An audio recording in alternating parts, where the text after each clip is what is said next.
Oi, pessoal, eu sou a Luana, PEC dos anos iniciais, e hoje estamos trazendo para vocês mais uma TPC da Diretoria de Ensino. Sejam todos bem-vindos. Hoje nossa TPC ela terá dois momentos, tá? No primeiro momento a gente vai falar um pouco sobre os documentos curriculares, plano de aula, algumas dicas na elaboração dos planos de aula de vocês. Vamos ver também algumas partes do material do currículo que compõe esse material e também como acessar esse material lá no site do Currículo Paulista. Num segundo momento, Emerson vai trazer para vocês propostas de trabalho nos componentes de matemática e língua portuguesa, fazendo articulações com as habilidades do currículo.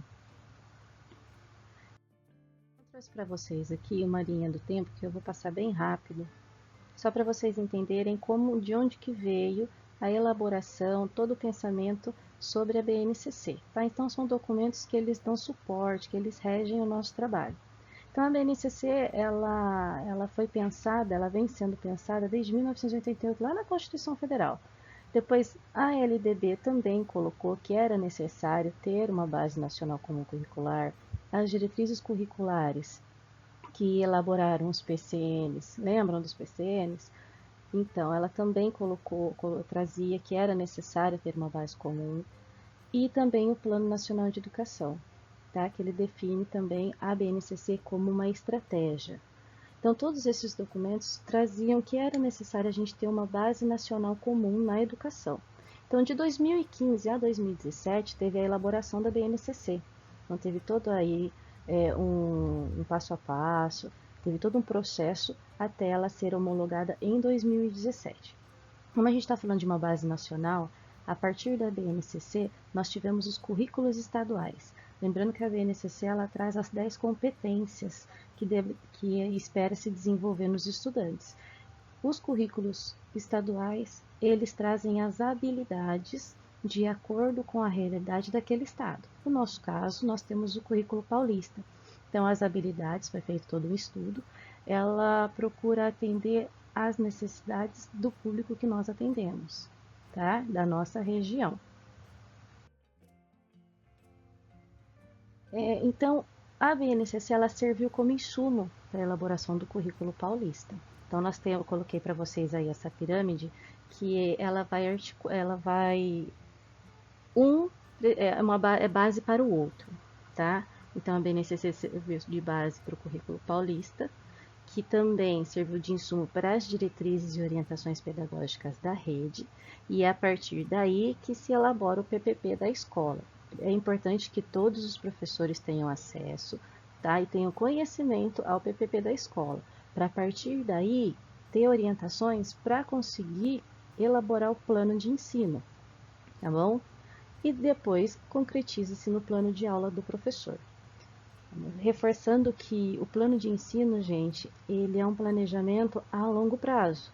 Já o plano de aula, ele é um planejamento a curto prazo, pensando ali no dia a dia da sala de aula, tá? Então, a BNCC, ela define o conjunto orgânico e progressivo de aprendizagens essenciais que todos os estudantes devem desenvolver ao longo das etapas e modalidades da educação básica, enquanto o currículo ele define como alcançar esses objetivos. Tá? Então, ele tem um direcionamento maior, um foco maior de acordo com a clientela que atendemos nas escolas. Então, são as crianças que a gente precisa levar em consideração o contexto em que ela vive, o contexto social, familiar, tudo mais, ok? Diante de tudo isso, foi pensado numa educação, num compromisso com a educação integral. Reforçando, gente, que a educação integral não quer dizer escola de período integral, ok? Então, nós estamos falando de uma educação em tempo integral, que o compromisso dessa educação integral é com o desenvolvimento dos estudantes nas dimensões intelectual, física, socioemocional e cultural, trabalhando competências e habilidades essenciais para a atuação dessas pessoas na sociedade, com as várias adversidades que eles podem encontrar. Então, são conteúdos que não são apenas para serem aprendidos e usados dentro da escola, é algo que eles vão poder levar para a vida. Então, eles vão poder fazer associações com o que eles estão aprendendo na escola com a vivência deles em sociedade. Antes da gente pensar na educação integral, era pensado na educação apenas para a dimensão cognitiva. E hoje em dia não. Na educação integral a gente tem um foco maior no socioemocional do estudante. Antes também as disciplinas eram fragmentadas, com o fim em si mesmo. E hoje com a educação integral, pensando na educação integral, nós temos a integração curricular, onde a gente trabalha o currículo de acordo com a vivência e experiência social do estudante que está em sala de aula. Então, ela está sempre dentro de um contexto, não é algo completamente fora da realidade que aquele estudante está inserido. Antes também havia abordagem massificada, que era algo mais padronizado. Todo mundo conhece um professor, se você não conhece, você deve ser ele, que tem aquele caderno guardado lá no armário há uns 10 anos e sempre que pega o mesmo ano, se pega todo ano, sempre o quarto ano, tem aquele caderno guardadinho lá e todo ano usava o mesmo caderno com as diferentes turmas. E hoje a gente vê que não é assim.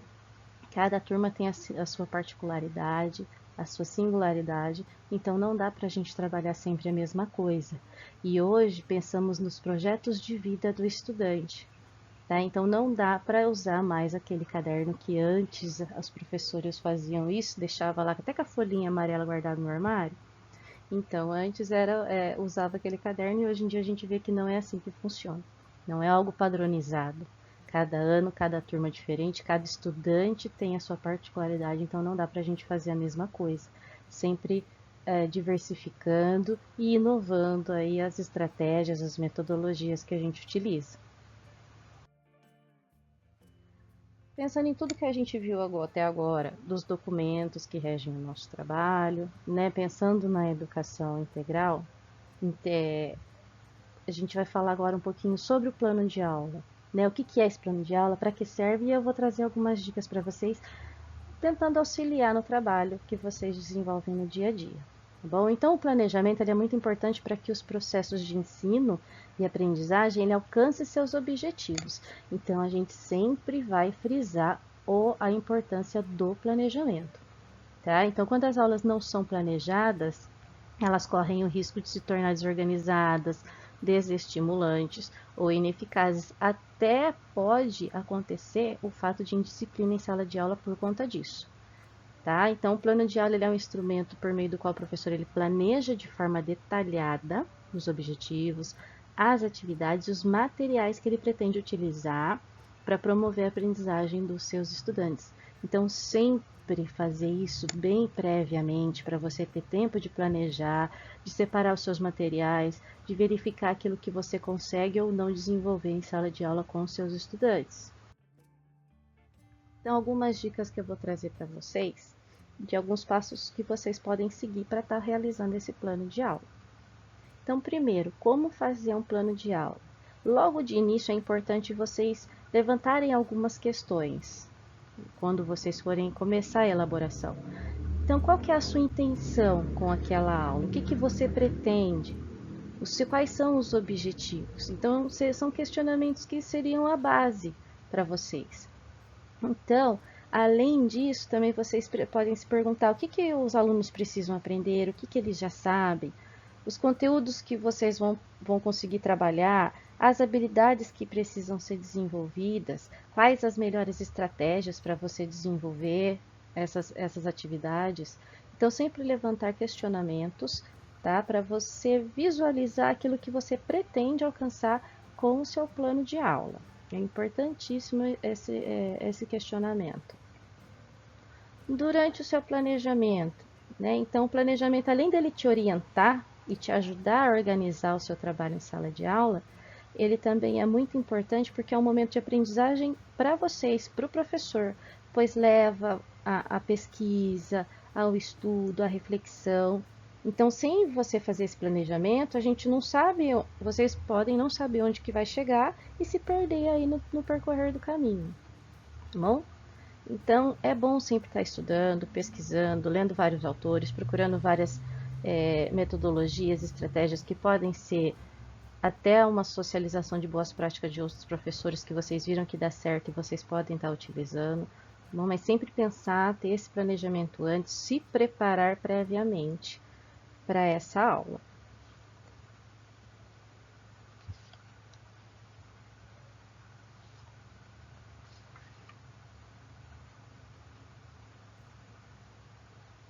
Escolher os objetivos. Gente, desculpa que deu uma travada aqui, não estava aí. Escolher os objetivos, tá? Então, quais os objetivos que você pretende? Quais são as metas que você pretende alcançar para você estabelecer no seu plano de aula? Então, vale você refletir também o que você espera que os alunos aprendam, quais habilidades você precisa desenvolver, tá bom? Lembrando também que antes de estabelecer esses objetivos, é importante você ter realizado a avaliação diagnóstica para saber o que seus estudantes já conhecem e de onde você pode partir, né? Porque é para a gente sempre estar dentro daquele contexto ali, partindo daquilo que o estudante apresentou de conhecimento, que a gente sempre fala, né, para considerar os conhecimentos prévios dos estudantes. Então, eu trouxe para vocês alguns tipos de objetivos que vocês podem considerar na elaboração do seu plano de aula. Então, os conteúdos e os objetivos, eles devem ser articulados, né? Porque eles fazem relação entre si. E os conteúdos, eles se agrupam em conceitual, procedimental e atitudinal, que é aquilo que faz parte dos 4 pilares da educação, né? Então, eu vou trazer para vocês aí fazendo relação em 3, que é o saber, fazer e ser, tá bom? Então, o conceitual, por exemplo, é o conhecimento entre os conceitos, informações, princípios. Então, o aluno ele vai aprender a compreender, fazer análise, refletir, fazer relações, comparações.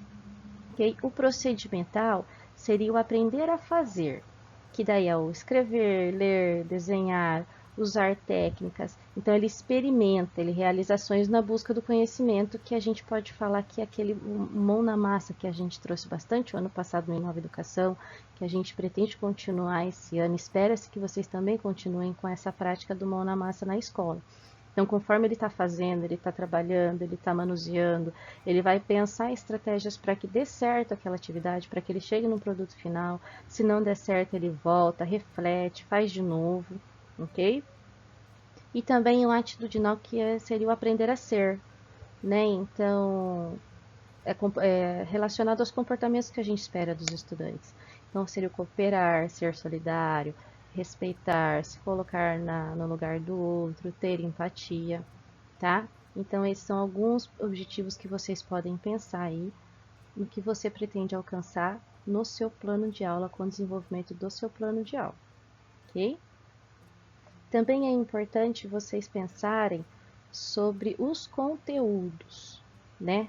Então, quando você for selecionar os conteúdos, pensar na duração, como que vai ser esse desenvolvimento, quais os recursos e materiais que você vai utilizar. Então, diante dos objetivos, com base nos objetivos que você definiu, você seleciona os conteúdos que você vai utilizar e sempre levar em consideração esses 3 agrupamentos. Então, na duração, o que você tem que pensar? Qual que é o tempo necessário para realizar essas aulas? Eu vou usar 50 minutos, 1 hora, vai usar quase o período todo? Só que toma cuidado quando vai usar muito mais tempo, assim, para a atividade não ser cansativa, tá? Vale pensar em não demorar tanto assim numa atividade. Então, você vai avaliar se está colocando muita atividade em pouco tempo, ou se você está esperando que os seus estudantes façam em 30 minutos algo que eles vão levar 15 minutos, por exemplo. Então, sempre tomar cuidado. Se for necessário mais tempo, talvez seja melhor organizar as aulas em uma sequência menor e com mais dias para desenvolver. Então, é preciso sempre que vocês organizem um cronograma, tá? Com as etapas que vocês vão desenvolver para vocês não se perderem no caminho. Como eu já falei para vocês anteriormente, se a gente não pensa nessa organização, a aula pode se tornar desinteressante. Se essa aula se torna desinteressante, a gente acaba tendo indisciplina, porque vai gerar conversa, os estudantes não vão prestar atenção, não vão acompanhar a aula, ok? No desenvolvimento, então é o passo a passo, como que você vai fazer, explicar quais e como você vai desenvolver tais atividades, quais estratégicas que você vai utilizar, pode ser slide, música, roda de conversa, textos que explorem vários temas, entre outros que vocês podem estar utilizando para desenvolver essa aula. Como que você também organizou os estudantes? Eles estão individualmente, estão em duplas, estão em grupos? E sempre pensar antecipadamente nas intervenções que vocês irão realizar durante as aulas. É importante prever alguns questionamentos que os estudantes podem estar trazendo, né, para estar preparado ali para conseguir responder. Caso não consiga, também não tem problema nenhum, o professor não sabe de tudo, né? Conversa com os estudantes, fala assim, olha, eu vou procurar saber, e em um outro momento eu trago. Então, sempre fazer levantamento, preparar boas perguntas, caso os estudantes, na proposta que você coloca, eles fiquem muito quietos, não interajam da forma como que você pensou, faça algumas perguntas que você pode fazer para levá-los a interagir, para levá-los ao diálogo, à socialização. Tá? Então, sempre pensar no que pode acontecer aí do decorrer da aula que pode levar ao seu planejamento falhar. Bom? Os recursos e os materiais que você utiliza, que vão ser necessários para você desenvolver a sua aula, tá? Sempre pensar nisso. Então, o que você vai utilizar? Textos impressos, data show, internet, áudio, vídeo, fotografia, imagens, jogos manipulativos. Então, sempre deixar organizado, separado já ali antecipadamente o que você vai utilizar. Caso vocês tenham aquele aluno que você sabe que não tem condições de levar um material que foi pedido antecipadamente, aí cabe também ao professor, à escola, né, conseguir esse material para que o estudante consiga realizar a atividade. Bom, quanto à internet, gente, sempre pensar, ter um plano B ali, caso a internet tenha falhado, caso não consiga utilizar, sempre ter um plano B da atividade que você consiga realizá-la mesmo sem se a internet da escola falhar, ok? Outra coisa importante é a avaliação, né? É aquilo que mostra como o resultado de todo o trabalho que vocês tiveram. Então, ela deve estar presente em todos os momentos da aula, né? Então, ela traz a leitura da aprendizagem dos estudantes em relação àquilo que foi trabalhado. Então, como que foi o envolvimento, pensar, né, na avaliação, como que foi o envolvimento e a participação dos estudantes? Será que eles compreenderam a proposta da aula? O que eles aprenderam? Quais foram as reflexões? O que deu certo? O que deixou a desejar? Se as suas estratégias deram conta de desenvolver um tema? O tempo, será que o tempo foi suficiente? O que eu posso aprimorar para uma próxima vez? Né? Pensar ali nas maiores dificuldades que os estudantes trouxeram, para você saber o que você vai ter que retomar, o que você vai dar continuidade. Quais as facilidades que eles demonstraram também que você pode estar utilizando na elaboração do próximo plano de aula. É uma classe que conversa bastante, que eles interagem, que a aula é mais produtiva no diálogo, então já ajuda no próximo plano de aula, tá? Pensar como foi o seu papel ali dentro da sala de aula. Você foi mediador, facilitador do processo de aprendizagem? Você atingiu aquela meta que você estava esperando? Então, assim, são questionamentos que auxiliam, né, no processo de avaliação da sua aula e na aprendizagem da turma também, tá? Pode fazer aquela avaliação dialogada em que eles colocam o que eles aprenderam naquela aula, que também é muito legal eles fazerem isso, bom? Outra coisa importante, focar na sua preparação, bom? Então, sempre procurar fontes de teorias que embasaram sua aula ali, onde que você pesquisou, foi um lugar bom, guarda aquele link para você poder pesquisar mais. A gente sabe que a gente já tem bastante ideias ali no material do currículo paulista, mas nada impede que você possa trazer materiais de fora para priorizar aquela aula que você trabalhou, né? Para dar um aprofundamento maior. Se você viu que tem necessidade de você fazer um trabalho mais aprofundado, não tem problema nenhum. tá, gente? Só toma cuidado com aquelas folhinhas de xerox que vocês acharam bonitinho que o colega trabalhou e só levar porque foi bonitinho para dentro da sala. Se não tem intencionalidade, se não tem significado, nem trabalha aquilo. Ok? Folhinha para aluno colocar uma letrinha ali em 4, 5 palavras e ter um desenho enorme para pintar, isso aí não vai trazer aprendizado para ele, tá bom? Então, ok, achou uma atividade legal lá, tirou xerox, trabalha bem essa atividade, faça com que ela tenha objetivo, significado, que ela leve o real aprendizado para o estudante. Não apenas dar uma atividade por si só, ok? Então, toma bastante cuidado com isso. Então, você achou lá uma fonte legal, algumas atividades legais, já guarda, porque você sabe da próxima vez onde você tem que procurar autores que deram ideias legais aí. A gente sempre fala para vocês do site da Nova Escola, que traz bastante coisa boa, né? As adaptações e variações também que você vai precisar, que muitas vezes essas variações na prática lá dentro da aula, para atender um aluno, por exemplo, que apresenta uma maior dificuldade, acontece, né? Então, preciso fazer variações das atividades que eu vou trabalhar, porque eu tenho um aluno que apresenta uma dificuldade maior, que eu tenho um aluno que aprende de uma maneira diferente, que ele não está no mesmo processo de alfabetização dos outros, ou o aluno deficiente, né? A gente sabe que não é fácil fazer essas variações, mas elas são necessárias. Não adianta trabalhar a mesma coisa com a sala toda se eu tenho alunos que aprendem de formas diferentes. Tudo bem? E por último, ter um modelo flexível de plano de aula. A gente sabe que não tem como ser engessado, né? As coisas podem sair do controle, podem acontecer de forma diferente, imprevistos sempre acontecem, né? Então pensar aí algumas mudanças que você vai precisar no decorrer da aula, se você vai precisar retomar ou percebeu que já pode continuar, avançar um pouco mais, tá? Sempre fazendo as alterações de acordo com a avaliação que você teve do seu plano e com as novas necessidades de aprendizagem que os estudantes trouxeram ali.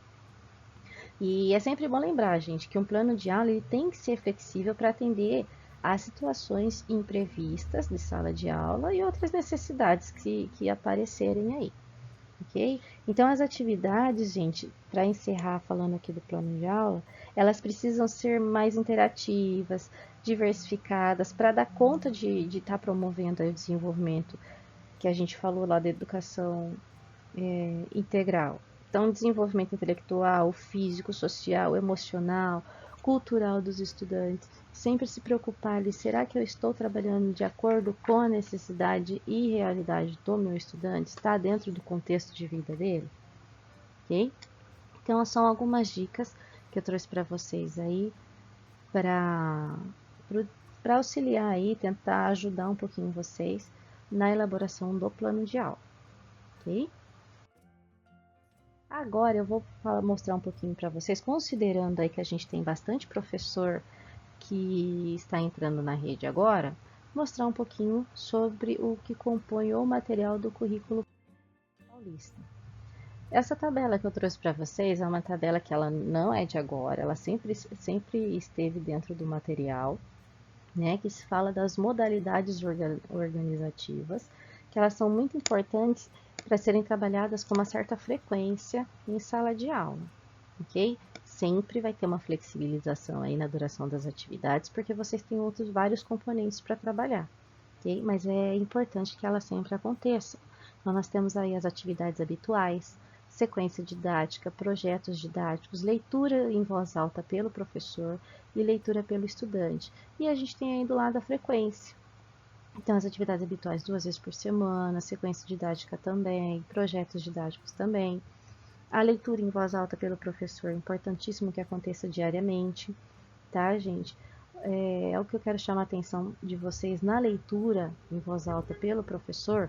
Quando você for fazer uma leitura para o estudante, faça aquela leitura gostosa, aquela leitura animada, né? Porque às vezes a gente percebe que o professor não está ali muito empolgado na leitura e automaticamente você olha para a sala está do mesmo jeito, né? E ao contrário, quando você vê aquele professor fazendo uma leitura legal, articulada, interagindo com eles, a gente vê que os olhinhos dos estudantes chegam até a brilhar, né? Então, olha a diferença. Chamar essa atenção. A gente está ali para mostrar para eles que a leitura é algo legal, é algo gostoso de fazer. E se a gente não mostrar ânimo, eles também não vão, também estarão desanimados ali, ok? A leitura pelo estudante também, gente, é muito legal estar fazendo, mas deixe que ele faça a partir do momento que ele se sinta à vontade de fazer, tá? Então toma cuidado para não frustrar a criança, para não querer obrigar que ela faça a leitura. Deixa ela à vontade. Tem estudante, tem gente que tem mais dificuldade de falar em público, de falar na frente de outras pessoas. Nós que somos adultos somos assim também, né? Então deixa a criança se sentir à vontade, coloca, faz um ambiente acolhedor ali para ela se sentir bem. Se ela não tiver à vontade no início, deixa passar mais algumas vezes, ela vendo as outras crianças fazerem, talvez ela acaba sendo incentivada a fazer também, mas não obrigar, ok? Então, ó, eu trouxe para vocês um pouquinho de cada uma das modalidades organizativas para a gente ver rapidinho o que é cada uma. Então, habitual ou permanente, tá? Então, elas normalmente estão ligadas aí a um projeto que tem uma certa autonomia. As atividades elas servem para familiarizar os estudantes com determinados conteúdos e construir hábitos, por exemplo, a leitura diária em voz alta, que faz com que eles aprendam mais sobre a linguagem e desenvolvam os comportamentos leitores. Então é importante ao planejar esse tipo de atividade saber o que se quer alcançar, quais materiais usar, tudo que a gente já falou ali no plano de aula, ok? Então ela pode ser ao longo do semestre ou mesmo o ano todo, fica a critério do professor. Eu aconselho que seja o ano todo, ok? Na sequência didática, os objetivos são focar conteúdos mais específicos. Então a sequência didática ela sempre vai ter começo, meio e fim. Tá? Então, eu tenho como exemplo aí, por exemplo, a regularidade ortográfica. Então, sempre prevê na organização o tempo que você vai distribuir essas sequências, em meio às atividades permanentes e os projetos também que devem ser desenvolvidos, tá? Então, é comum confundir essa modalidade com o que é feito no dia a dia. A questão ela tem continuidade? Se a resposta for não, você está usando uma coleção de atividades com cara de sequência. Então, ela tem que ter essa continuidade, ok? Começo, meio e fim. Já os projetos didáticos podem se confundir também com projetos institucionais que envolvem a escola toda e não precisa.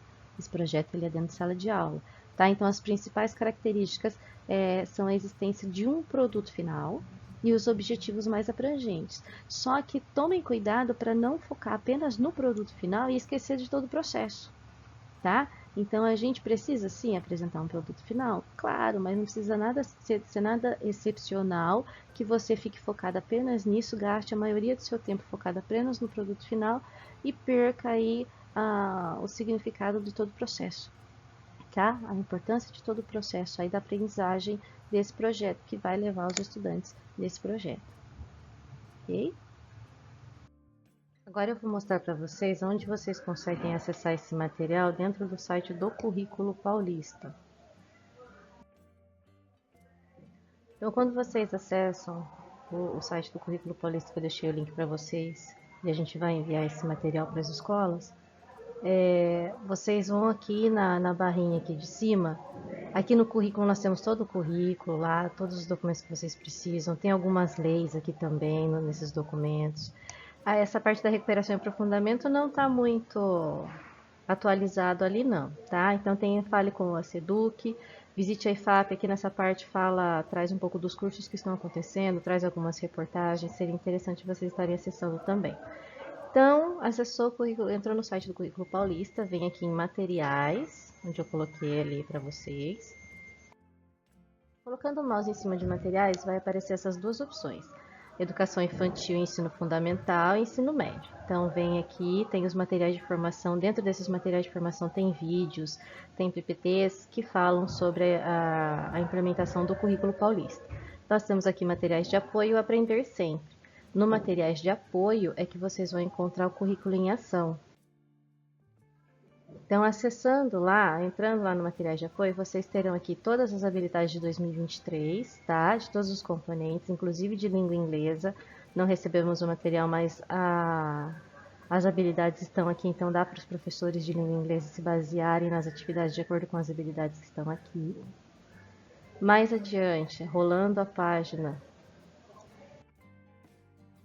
vocês vão encontrar os cadernos do aluno de 2023 também. Então temos lá língua portuguesa e matemática, ler e escrever. Então tem o material completo aí quando vocês acessam.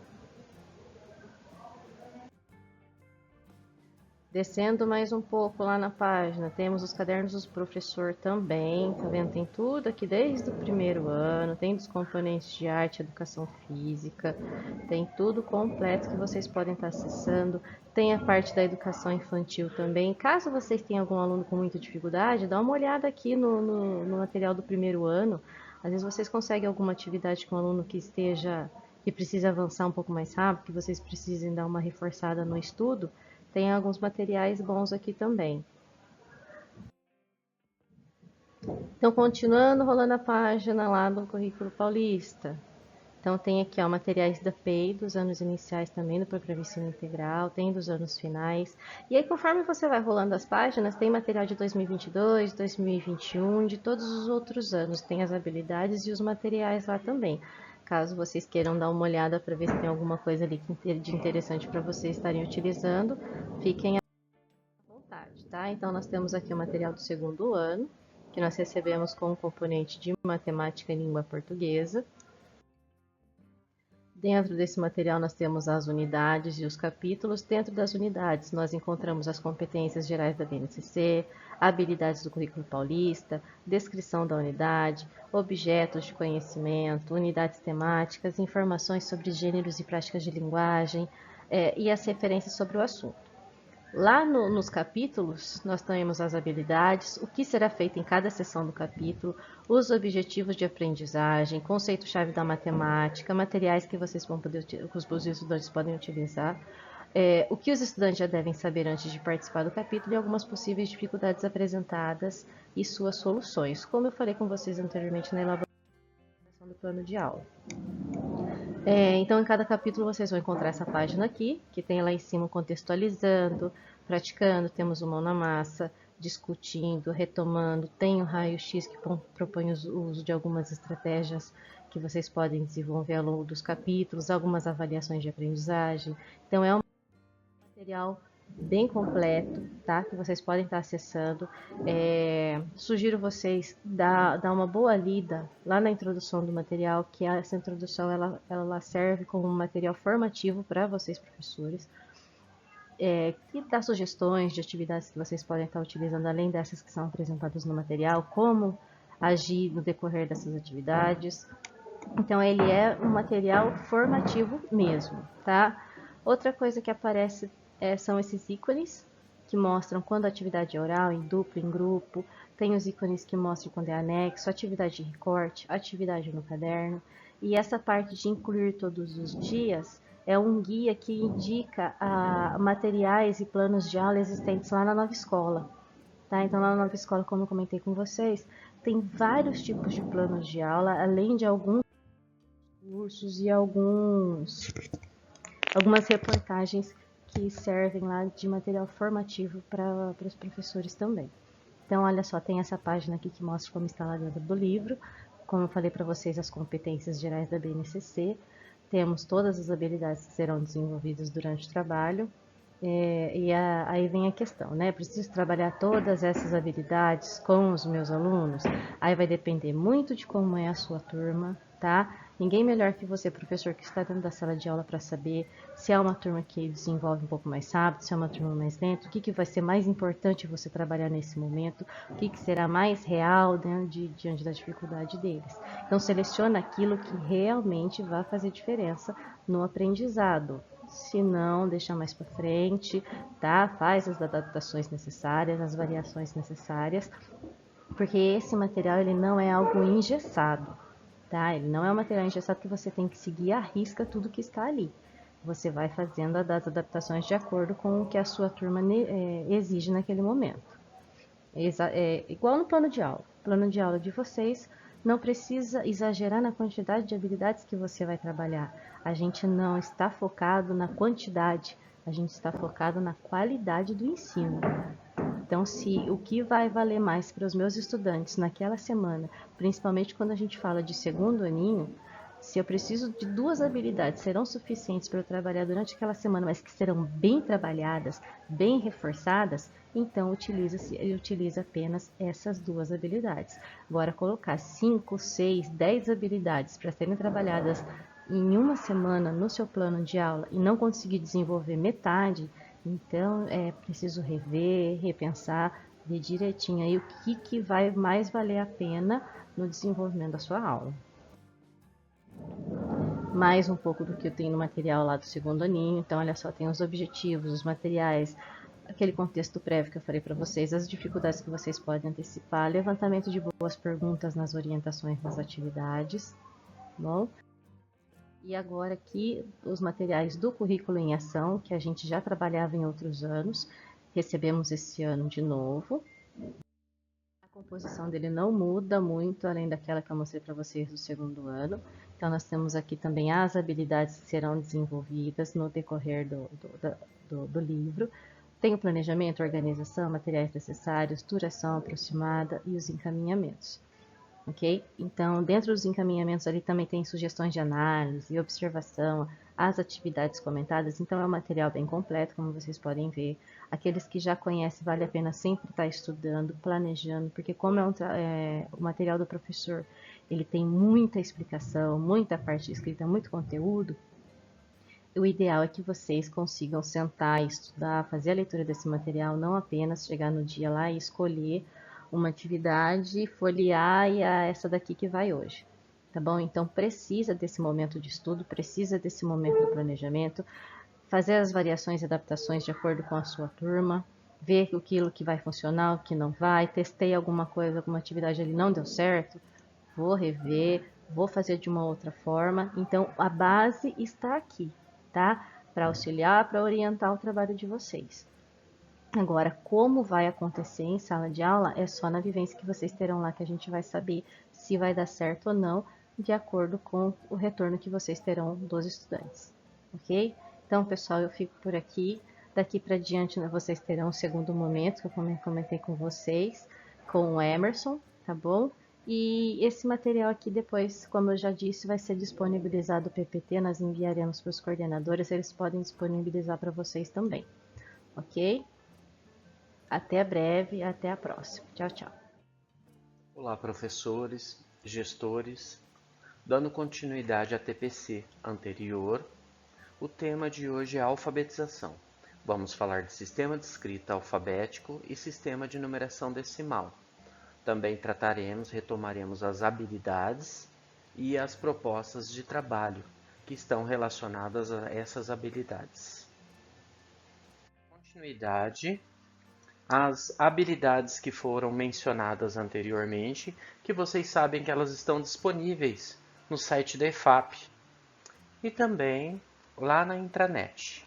As habilidades de língua portuguesa, de matemática, inglês, ciências, história e geografia e demais que compõem o nosso currículo. Falando um pouquinho de alfabetização, nós temos que retomar aqui a alfabetização matemática. Como se dá, né? Em qual processo? Conhecer as habilidades, os materiais, fazer uso deles, garante o processo de alfabetização? A aprendizagem de fato acontece? Então vamos verificar um pouquinho como se dá esse processo. Como ensinar a matemática nas séries iniciais?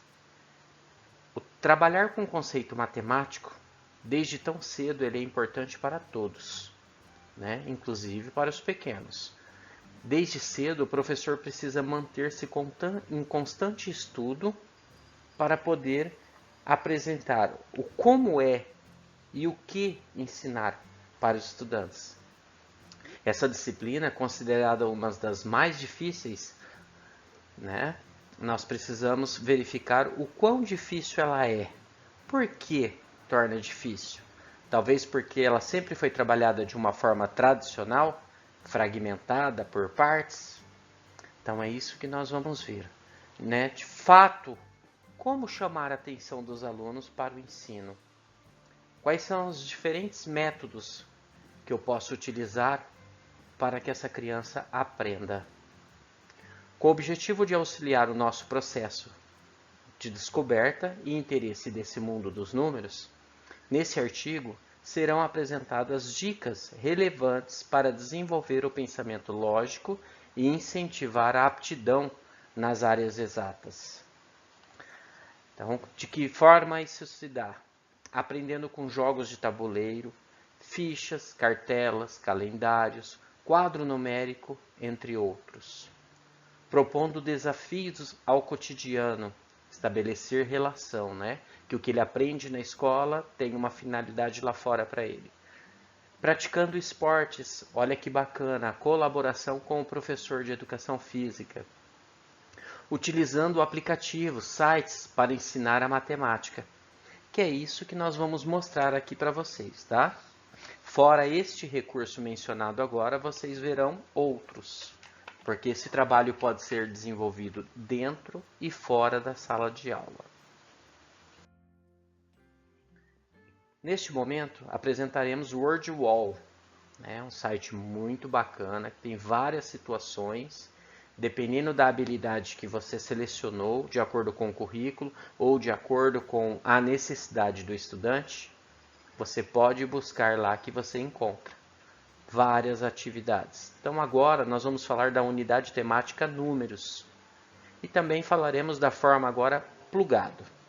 Números, ele é considerado a base de tudo para o ensino pleno da matemática, né? Ele é a base. Então eu tenho que pensar nisso. O que a criança aprende primeiro em relação à matemática? Ok? Praticamente, nós temos que verificar quais são as habilidades depois de realizarmos o quê? A avaliação diagnóstica. Tá? Então, nós vamos apresentar agora para vocês a habilidade desde o primeiro aninho, que diz utilizar números naturais como indicadores de quantidade ou de ordem em diferentes situações cotidianas e reconhecer situações em que os números não indicam contagem nem ordem, mas sim código de identificação. Nós vemos isso quando? Em placa de carros, em embalagens, né? Os números de repente não seguindo uma ordem. Número telefônico também é uma coisa que ajuda, tá? Foi selecionado neste momento, nesses slides, nós temos duas situações que envolvem a contagem. Primeiro, uma coleção, Diego, Eduardo e Gabriel. Eles têm uma quantidade de carrinhos e essa quantidade pode ser diferente. A criança vai contar e representar esse número. Mas como? Qual um outro material de apoio que eu poderia inserir nessa atividade, mesmo que ele esteja fazendo de forma plugada? O quadro numérico, já preenchido. Ele vai contar e representar para achar a resposta correta. Uma outra situação posta aqui é uma situação problema. Vocês podem observar que essa situação está escrita com letra maiúscula. E ela apresenta, além de números, apresenta uma tabela. Embora nós estejamos falando da unidade temática números, vocês podem observar que eu estou inserindo outra unidade temática. Por falar em habilidades, vamos estabelecer agora a relação do primeiro ano com o segundo. Ele aprendeu números lá, ou ele está começando a aprender números.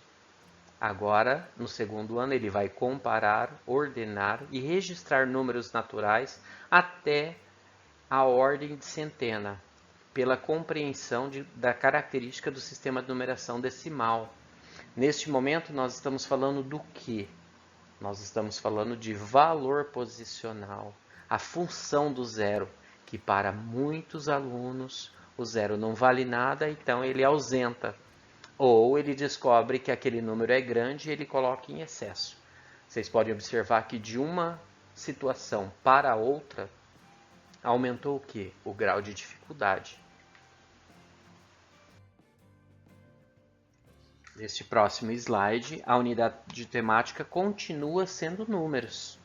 Tá? Então, o que foi apresentado aqui? Primeiro ano, construir fatos básicos da adição e subtração.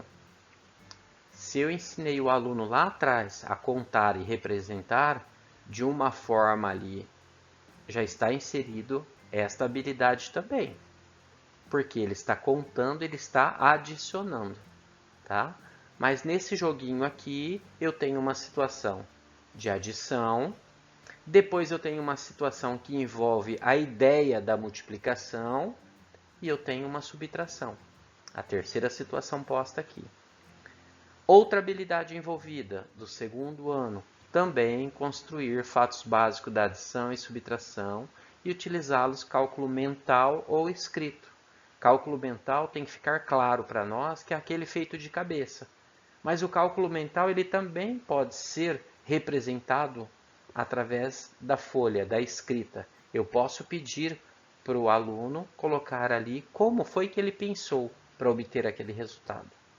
Do terceiro ano, construir e utilizar fatos básicos da adição, subtração e multiplicação para o cálculo mental ou escrito. Então, vocês podem perceber que do primeiro, segundo e terceiro ano, a situação já envolveu uma dificuldade maior.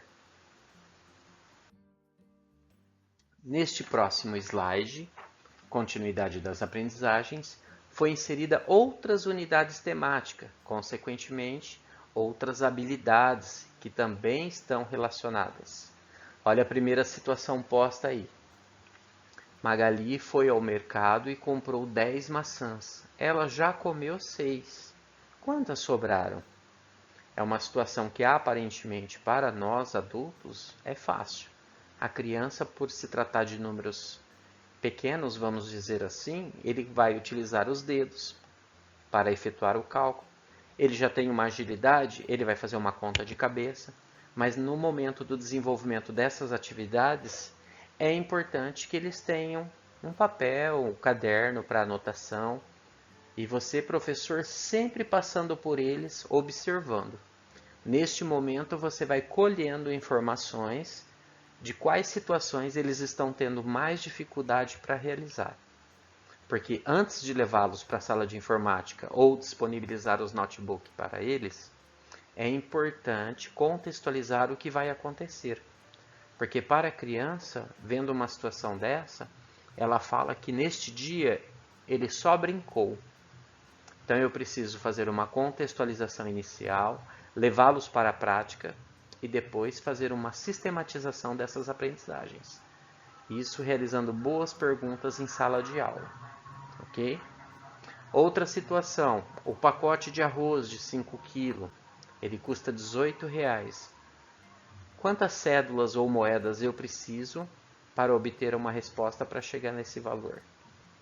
Miguel ganhou R$50 e comprou um carrinho por 15. Quanto Miguel recebeu de troco?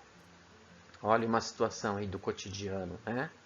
E é uma coisa que eles valorizam muito e aprende rápido, que é dinheiro, sistema monetário.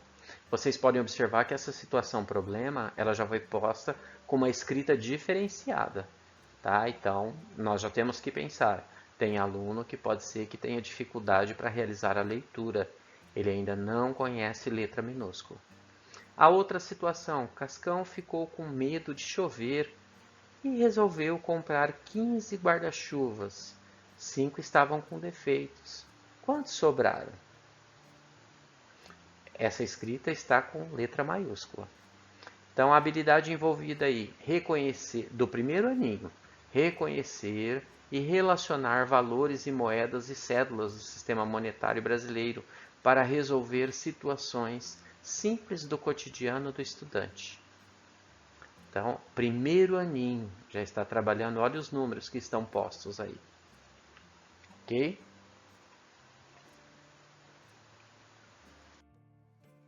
Agora nós vamos entrar na unidade temática probabilidade estatística.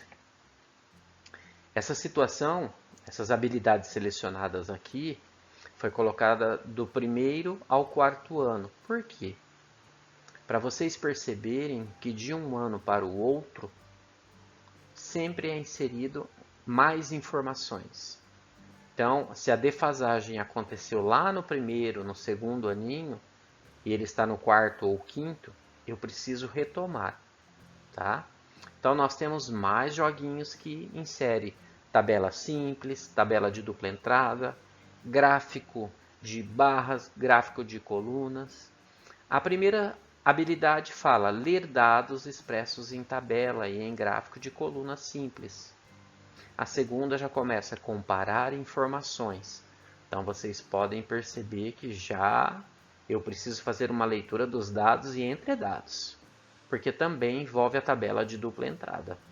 Na terceira, ler, interpretar e comparar dados apresentados em tabela de dupla entrada, gráfico de barras e de colunas, envolvendo resultados de pesquisas significativas. O que significa isso? Eu preciso pensar e propor situações que o aluno estabeleça relação, não uma coisa aleatória, solta, tá? No quarto ano, realizar pesquisa envolvendo variáveis categóricas e numéricas e organizar dados coletados por meio de tabelas e gráficos. Vocês podem perceber aqui, eles podem estar fazendo assim, um exercício pronto, mas a própria habilidade já me diz o que fazer para construir esse conhecimento com o estudante. Tá? Então, ele precisa o quê? Coletar dados, montar a tabela, para depois formar um gráfico. Tá? Muito importante vocês verem isso, é que um texto pode ser um suporte, né? É uma situação, e juntos eles conseguem construir a tabela e o gráfico. Unidade temática, grandezas e medidas. Agora já foi colocado do primeiro ao quinto ano. Primeiro aninho, comparar comprimentos, capacidades ou massas, utilizando termos como mais alto, mais baixo, comprido, curto, grosso, fino, pesado, leve, cabe mais, cabe menos. Dependendo do tamanho da embalagem, eles não conseguem perceber a grossura dela, né? E aí o que acontece? Eles não conseguem distinguir. Mas nós trabalhamos neste momento com coisas aproximadas. Então eu tenho situações na Word Wall que representa o reconhecimento ou conhecimento para alguns de instrumentos que servem para medir. E aí, neste momento eu posso falar de instrumentos convencionais e não convencionais, como tem nessa primeira proposta aí. Selecione 3 instrumentos de medida. Tá? Segundo aninho, estimar, medir, comparar e registrar capacidade e massa, utilizando as estratégias pessoais e unidades de medida não padronizadas ou padronizadas. Foi o que eu comentei anteriormente. E sempre utilizar o termo correto, tá? O termo que está posto. Porque quando essa criança vai realizar uma avaliação, seja ela diagnóstica, uma avaliação interna ou externa, os termos adequados têm que estar ali, tá? Terceiro ano, reconhecer que o resultado de uma medida depende da unidade de medida utilizada, né? Quarto ano, medir e estimar comprimentos, incluindo perímetros, massas e capacidades, utilizando-se de unidade de medida padronizada mais usuais e recorrendo a instrumentos. Olha que bacana a situação que eu tenho posta aqui ao lado. Quantos centímetros o pente tem? Nós já vimos essas situações em várias avaliações. E a régua, o aluno, quando ele vai medir algo, ele não começa do zero. Ele começa lá do início da régua. E isso pode representar uma diferença no final da medida. E aí nós trabalhamos muito com situações assim onde tem a resposta correta e os distratores, que são aquelas respostas que conduz o aluno ao erro. Tá? Quinto ano, resolver e elaborar situações problemas envolvendo medidas de diferentes grandezas, como comprimento, massa, tempo, temperatura, capacidade e área, reconhecendo e utilizando medidas como metro quadrado e o centímetro quadrado, recorrendo a transformações adequadas entre as unidades mais usuais em contextos socioculturais. Tem uma outra situação aqui, o que pesa mais? Dando continuidade, nós vamos agora falar um pouquinho do material manipulativo. Eu coloquei lá no meu plano de aula que eu levaria os alunos para a sala de informática e neste dia a escola está sem internet. Esses materiais apresentados agora, que são os manipulativos, são materiais que deveriam fazer parte da rotina de trabalho de vocês. São materiais que cada turma precisa ter a sua caixinha. Por quê? Para reconhecer números, eu preciso trabalhar com números, com tabelas, que nem está apresentado aqui, o quadro numérico, as cartelas sobrepostas, o jogo, o bingo ou outras cartelas que vocês venham a formular. Olha as tampinhas que estão presentes aqui para uma situação de contagem. Com as tampinhas eu posso ensinar o que? A adição, a subtração, a multiplicação e também a divisão. Tá? Isso é importante vocês terem em mente que as 4 operações, dependendo da minha comanda, ela é possível. Outra coisa, o quadro numérico. Por que foi posto um quadro numérico lacunado? O quadro numérico ele deve não só ser posto pronto para ser trabalhado assim numa leitura diária para ele fazer o reconhecimento do número, mas em situações como atividade, ele precisa ser lacunado ou construído junto com o aluno. Eu posso fazer um emaranhado de cartelas de diferentes números, coloco um quadro numérico na lousa colado, cada um vem colar o seu número na sequência. Nisso eu já trabalho antecessor, sucessor e assim por diante. Nós temos uma situação aqui, olha que legal, eu tenho calendário. Nossa, cai situação de calendário em avaliações e os nossos alunos sempre erram. Por quê? A leitura diária do calendário não favorece o entendimento da situação. Ele precisa entender que o calendário também é uma tabela. E eu preciso estabelecer relação entre linhas e colunas. Olha lá o quadro numérico, ele vai de 1 a 10. O calendário, ele já tem na linha 7 espaços, certo? Então isso também tem que ficar claro.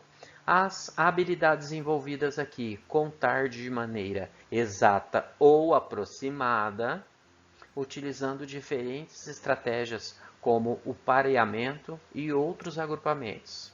Do segundo ano agora, construir sequências de números naturais em ordem crescente ou decrescente e a partir de um número qualquer, utilizando uma regularidade estabelecida. Agora vamos mostrar para vocês. Estávamos falando de tabela e de gráfico. Então olha aqui, uma atividade interessante. Então foi feita uma pesquisa de frutas preferidas pelos estudantes. Foi produzida uma tabela, foi coletado as informações de quantidade e essa tabela teve uma outra representação que foi o gráfico. Quando eu construo, eu mostro para o estudante a importância de uma tabela ou de um gráfico, eu preciso falar para ele que isso é uma organização de informações, principalmente quando eu vou comparar, porque eu tenho frutas e preferência. Quantos estudantes preferem banana, laranja, maçã e uva? Ainda apresentando outra sequência de atividade aqui para vocês. Eu tenho um texto onde ele possui muitas informações e deste texto tenho como opção coletar essas informações. Eu tenho uma tabela e aí depois dessa tabela, coletadas as informações, eu venho com uma outra situação desafiadora, que agora vem uma atividade em que ele precisa reconhecer a quantidade de filhotes postas na tabela para poder escolher qual gráfico representa melhor a resposta. Tá? Então eu preciso das informações e das comparações. Outro problema que nós temos muito grave, principalmente lá no 4º e 5º ano, é o estudante reconhecer um relógio analógico e o quanto ele representa. Nós temos aí o celular que facilita muito, né, a leitura das horas. Então a criança precisa entender o quanto vale os números diante do ponteiro maior ou menor. Tá? E essa é uma habilidade, essa é uma dificuldade recorrente, principalmente nos 4º e 5º anos, Vamos falar o porquê, tá? Então, a ideia central aqui é estabelecer relação entre as unidades de medidas de tempo, horas exatas ou não, né, como foi posta aqui nesse desenho ao lado. E aí nós vamos lá para o segundo aninho, medir a duração de um intervalo de tempo por meio do relógio digital e registrar o horário do início e do fim do intervalo. No segundo aninho, horas exatas, ele responde isso com muita facilidade. Quando envolve minutos, ele já tem mais dificuldade. Terceiro ano, ler e registrar medidas e intervalos de tempo, utilizando relógios analógico e digital para informar os horários de início e término da realização de uma atividade e sua duração. Quarto ano, ler, reconhecer e registrar medidas e intervalo de tempo em horas, minutos, segundos, em situações relacionadas ao cotidiano, como informar o horário de início e término da realização de uma tarefa e sua duração, realizando conversões simples e resolvendo problemas utilizando unidades de medidas de tempo. Quinto ano, resolver e elaborar situações-problemas. Essa palavra é muito importante. Elaborar situações-problemas. A comanda também pode ficar por conta deles. Eu posso dividir os estudantes em grupos e aí, diante dos grupos, eles elaboram uma situação. Porque depois fica mais fácil para eu, professor, chamar um representante de cada grupo e verificar o que eles elaboraram e quais foram as estratégias que eles utilizaram para obter um resultado, para que cada um depois, numa situação de auditório, apresente a sua situação e traga uma resposta, um resultado preciso. E aí, a todo momento, vai havendo um diálogo para chegar no que é esperado. Bom, saindo um pouquinho da matemática, nós vamos falar agora de sistema de escrita. Vocês observaram que nos slides, lá no primeiro e nesse também, nós colocamos primeiro habilidades e depois nós colocamos propostas? Por que será? Qual foi a nossa intenção aqui?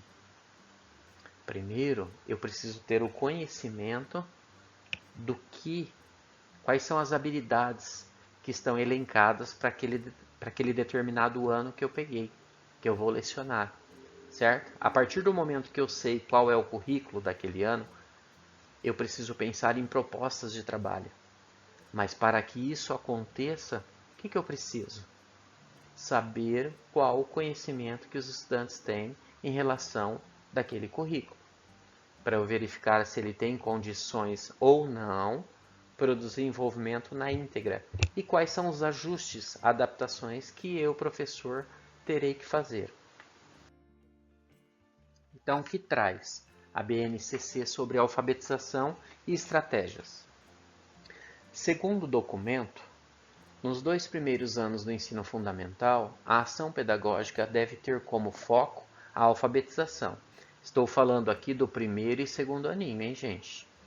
A fim de garantir amplas oportunidades para que os alunos se apropriem do sistema de escrita alfabética, de modo articulado ao desenvolvimento de outras habilidades de leitura e de escrita, e ao seu envolvimento em práticas diversificadas de letramentos. As capacidades, habilidades envolvidas na alfabetização são definidas como sendo capacidades de decodificação e codificação e envolvem o quê? Compreender diferenças entre escritas e outras formas gráficas. Neste momento a gente pensa naqueles estudantes que colocam letras, números, outras representações ali. Conhecer o alfabeto. O alfabeto está ali grafado na parede, né? Ele já conhece. Não, ele não conhece. Eu preciso ler todos os dias? Talvez, né? Principalmente aí pensando nos segundos anos. Dominar as convenções gráficas, letra maiúscula, minúscula e letra cursiva, script. Compreender a natureza alfabética do nosso sistema de escrita. Dominar as relações entre grafemas e fonemas. a escrita e o som.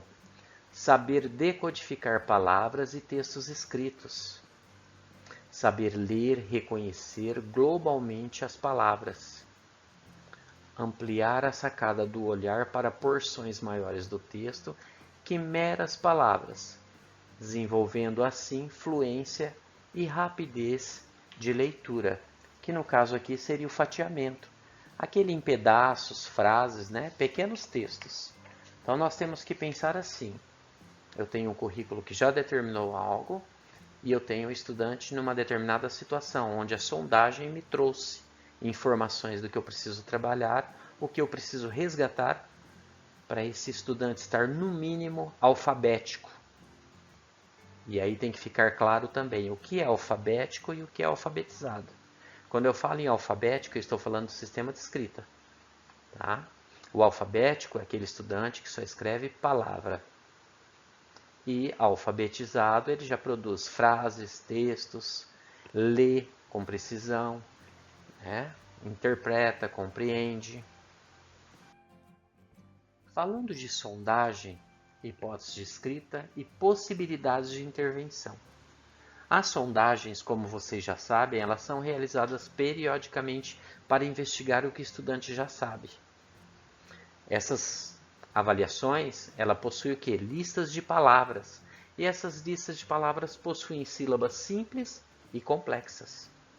Tá? Mas, infelizmente, muitas pessoas trabalham com essa sondagem apenas com aquela que o sistema pede, que é aquela sondagem inicial feita em fevereiro e depois ao final de cada bimestre. Quando nós estamos trabalhando a alfabetização, seja lá com o segundo, com o terceiro, ou talvez, eu espero que não, com o quarto ano, essas avaliações, essa sondagem, ela tem que acontecer semanalmente, quinzenalmente. Para quê? Para que eu obtenha mais informações se o que eu estou trabalhando está fazendo com que o estudante avance ou não. Tá? E eu preciso perceber se ele está reconhecendo, em que situação que ele está, o que eu preciso oferecer. E aí nós vamos mostrar aqui também. Crianças no ciclo de alfabetização possuem uma diversidade de saberes que devem ser explorados nas sondagens. Por exemplo, uma criança alfabética que ainda está muito fixada na ideia de 2 letras para cada sílaba e que não lida bem com sílabas complexas. Ela precisa ser desafiada aqui. Vamos mostrar aqui, ó. Por exemplo, colocar a letra R. Então, quando eu pego, por exemplo, pato, e eu coloco a letra R entre o P e o A, eu transformo. Ela vai ter outro significado. É uma nova palavra. E outro nível que envolve explorar são os dígrafos. LH, NH, CH e não regras pré-estabelecidas. Já vimos muito a definição na lousa para o estudante copiar o que é dígrafo. Quer dizer, um estudante que ainda está numa situação de cópia, né? Ele faz cópia, mas ele não entende o que ele está copiando, que diferença faz para ele o que é dígrafo ou não. Quando a criança está no processo de alfabetização, ela deve ter a liberdade para escrever. Neste momento, eu não posso pensar tanto na ortografia. E eu sei que é uma ânsia nossa, de professores, fazer com que o aluno escreva convencionalmente, corretamente. Mas tudo tem o seu tempo. Tá? Logo abaixo desse slide, vocês vão perceber que tem sugestões de leitura. Seria este próprio texto na íntegra, que nós fizemos apenas um recorte do que é possível para esse momento. Como intervir em cada uma das hipóteses de escrita? Então, o que nós temos aqui? Na primeira coluna, nós temos a hipótese. Então, aqui nós temos pré-silábico. Depois, na segunda coluna, nós temos a dimensão fonológica da língua escrita. A fase pré-fonológica, que é quando a criança ainda não se deu conta de que a escrita representa o som. Então, ele é pré-fonológico. E aí vai várias sugestões de atividades, que é ler para a criança apontando o que está escrito, ditado ao professor, cantiga e poema, parlenda, trovas, quando eles já têm de memória. Escrever ou copiar o seu próprio nome ou do colega. Reconhecer e nomear as letras do alfabeto. Conhecer as representações das letras no alfabeto de imprensa maiúsculo para escrever. Segmentar oralmente nomes em sílabas.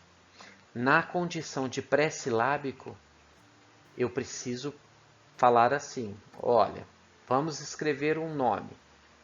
Por exemplo, Débora. Débora. Quantas vezes eu silabei? Então ele vai falar 1, 2, 3. Automaticamente, se ele percebe que 3 letras são boas, ele já sai da condição de pré-silábico. 3 letras boas podem não garantir quais são as letras, mas ele já sai de pré-silábico e ele vai para sem valor. Não querendo antecipar o que nós vamos falar a seguir, mas já antecipei. Outra hipótese é a silábica, que é o sem valor e com valor. Aí ele entra a consciência silábica. O que é isso? Acontece a partir da fonetização da escrita e manipulação das sílabas, compreendendo que a escrita representa o som que falamos. Não falou se a escrita representa corretamente, tá? Por isso que eu falei que ele é sem valor e com valor. Quais são as atividades? Identificar ou produzir nomes com a letra inicial e final. Por exemplo, eu tenho o Pedro e o Paulo. Então eu tenho Pedro, começa com a letra P, e Paulo também. Termina com O e termina com O. Aí eu vou investigar quais são as outras letras que são diferentes. Ok? Ler textos memorizados, ajustando o falado ao escrito. Também. Primeiro leio na íntegra, depois leio novamente para ele decorar, depois por pedacinhos, apontando, né, as palavras. E depois fazendo boas perguntas. Transcrever ou produzir decalques de cantigas, poemas, parlendas e trovas, de acordo com a sua hipótese de escrita. Eu tenho que tomar cuidado em, de repente, não ofertar algo muito difícil, né? Tem que ter um princípio ali de tentativa e incentivo. Elaborar listas a partir de um título orientador. O que poderia ser esse título orientador? Então eu tenho que pensar assim, por exemplo, eu vou falar de animais, é um título orientador. Eu vou falar de frutas, pode ser também. Tá? Elaborar listas, novamente, cujos itens denotem a palavra de partes de um todo. Eu estou falando do corpo, certo? Aí eu falo do corpo, quais são as partes? Eu tenho as pernas, os braços e a cabeça. Depois, identificar palavras que rimam com uma outra palavra estímulo. Ele reconhece o som. Elaborar listas em contexto de brincadeiras verbais, como a dedanha ou o stop. Quando eu penso em um stop, eu também formo lista, pensando lá em nome, lugar, animal, cor. Seguindo, nós temos o silábico alfabético e o alfabético, que aí vem a consciência fonêmica, que são as habilidades de identificar e manipular sons individuais. Quais são as atividades? Elaborar listas em contexto de brincadeiras verbais, como cruzadinha. A cruzadinha, nesse momento, ela precisa ter a condição de não ter banco de palavras. Né? Nós já vimos várias cruzadinhas aí, que eu tenho banco de palavras, e para o aluno, numa situação de silábico alfabético e alfabético, ele já consegue formar letras, sílabas, talvez não convencionalmente. Tá? E eu tenho aqui a parte ortográfica, que ela vem bem depois. Promover atividades de descoberta de regularidades contextuais e morfológicas. Aí sim eu posso entrar em regras, mas não definição de regras, mas mostrar que algumas palavras, para serem escritas, elas possuem regras e outras não. E aí eu preciso decorar a escrita correta. Promover atividades de sistematização da regularidade descoberta. Promover atividades de revisão para uso das regularidades em situações de maior complexidade, como a revisão de textos. que neste momento também eu posso dar como instrumento o dicionário. E aí eu falei para vocês da consciência silábica. Eu falei da primeira fase e da segunda, que é a pré-fonológica, que significa que o aluno ainda não compreendeu a correspondência entre o falado e o escrito. E eu tenho a segunda fase, que significa que já possui uma evolução. Ele compreende que a escrita é a representação da fala e estabelece uma relação de grafemas e fonemas, percebendo os sons da sílaba e atribuindo a cada sílaba uma letra, que pode ou não ter valor convencional. Ok? E aí nós separamos alguns exemplos dentro desses quadrinhos que fica de melhor entendimento para vocês. Agora, utilizando o recurso tecnológico plugado, voltamos aqui para o WordWall. Olha como tem atividades bacanas lá para ser trabalhada, tá? Então eu tenho o primeiro aninho, comparar escritas convencionais e não convencionais. Por que eu insisto tanto em falar habilidades do primeiro ano? É importante, eu preciso conhecer o currículo do ano que eu estou trabalhando com os meus estudantes e do ano anterior também, porque eu nunca vou ter 100% da sala determinado como deveria.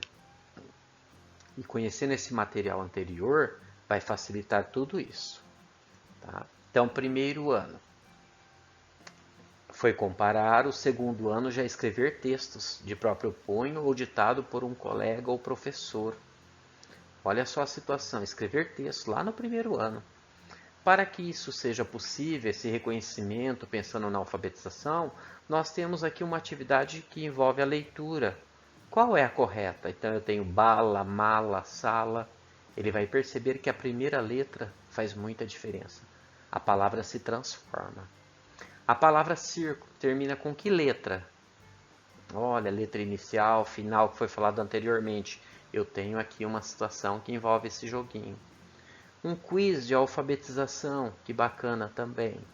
Qual é o nome da figura? Então eu tenho um desenho e eu tenho uma escrita. E vocês podem observar que essas escritas têm a letra inicial igual. Então ele precisa reconhecer as outras letras. Esses jogos, eles correspondem à consciência mínima da escrita. E há necessidade de fazer uma seleção de outras atividades prévias para isso. Ainda utilizando o recurso tecnológico plugado, vou precisar de internet. Tá? Lembra lá que nós falamos dos dígrafos? Então, olha uma primeira situação para completar o que falta com os dígrafos. Então, a escrita aqui ela já está apresentada com letra minúscula. Né? Então, a criança já tem aquele conhecimento, ela já passou da situação lá de pré-silábico, sem valor, com valor. É uma criança que já pode estar silábica, alfabética ou até mesmo alfabética, já fazendo a correspondência. Ela já reconhece letra minúscula. Eu tenho um jogo de memória com rimas. Depois eu tenho interpretação de texto com a provinha Brasil. E eu tenho uma roleta que trabalha o que é, que são situações de curiosidade, que os estudantes adoram e muito. Essa interpretação de texto da provinha Brasil é uma coisa muito legal para eu prepará-los para uma avaliação e também para eu verificar qual conhecimento e domínio eles têm, se eles conseguem ou não realizar sozinhos. Materiais manipulativos desplugado. Então, agora nós vamos falar ali o concreto, como nós dizemos. Listas de palavras. Para trabalhar com as listas de palavras, eu determino um campo semântico. Então, se nós vamos falar agora só de objetos, será só objetos. Animais, esportes, eu determino um campo semântico. E aí eu posso trabalhar em duplas. Para que é falado uma palavra, eles pegam as letrinhas móveis ou o alfabeto móvel e partem daí para uma construção. Se eu não quero falar, qual outro instrumento que eu posso utilizar? A imagem. E aí eu passo pelos grupos e vou verificando e fazendo os ajustes. Se já foi dada uma avaliação diagnóstica, você já tem o conhecimento. Na hora de montar esses agrupamentos dos estudantes, vocês vão colocar por hipóteses próximas, nunca distante, porque senão um faz pelo outro. dando continuidade, nós temos textos de memória. Lembra que foi falado lá atrás? Né? Ele precisa memorizar para depois eu fazer a leitura e ele entender melhor como que se trata isso e como se dá. O ajuste do falado ao escrito. Depois que ele sai daquela condição de listas, ele vem para texto de memória, ou o texto de memória trabalha junto com as listas, nós vamos com o texto fatiado. Esse texto fatiado já é para aquele aluno já alfabético. Ou talvez um silábico alfabético que seja aí bem espertinho, porque ele vai ter textos que foram feitos recortes e ele vai colocar isso numa determinada ordem. Tá? Esses materiais mostrados aqui para vocês, os manipulativos, eu posso tirar a ideia de outros materiais lá do WordWall, assim como também eu posso ter um outro material que eu posso socializar aí na escola com os demais colegas, porque nós temos alunos não alfabéticos nos quartos e quintos anos. Finalizando, que tal? Vamos colocar em prática? Essas são propostas e instrumentos, gente, que tem que ser uso permanente, tem que fazer parte da rotina de trabalho de vocês, enquanto vocês tiverem aluno na condição de silábico. Tá? Isso é muito importante. Para encerrarmos a TPC, tem uma frase aqui que fica como reflexão. O que te desafia é o que te transforma. E é um desafio alfabetizar essas crianças, hein, gente? Este material será encaminhado, PowerPoint, para o e-mail das escolas, onde vocês terão acesso. Há vários links, textos para serem estudados na íntegra, tá? Assim como as atividades. Eu agradeço. Obrigado, pessoal.